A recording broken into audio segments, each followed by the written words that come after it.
Hello po sa ating lahat. So, sabi nga po ni Beyonce ay inamin niyang nahihirapan po sila.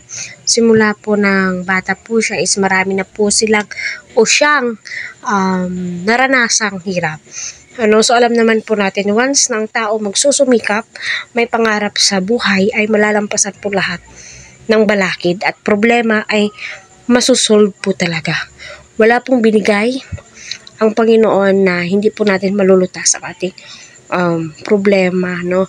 Magsikap po tayo. 'Di ba? So si Beyonce, no, ay inayawan si Lolo, no?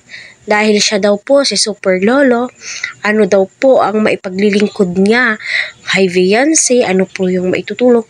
Ngunit sinabi ni Beyonce ay wala.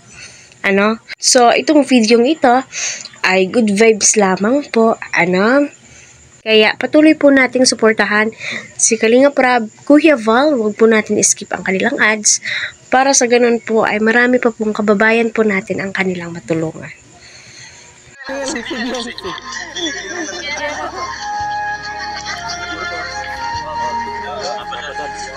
Ba't ang masarap ng pagkatimpla ng kape mo? Anong nilagay mo dito? May halo ba itong pag-umag? Wala po. Grabe naman. Ako nga pala si Lolo. Mark Joseph Lolo. Lolo lang tawag sa akin pero bata pa ako.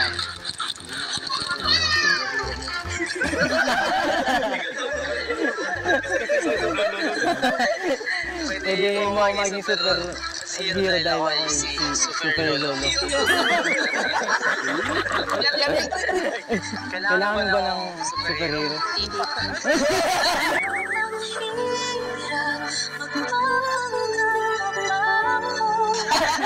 Grabe naman.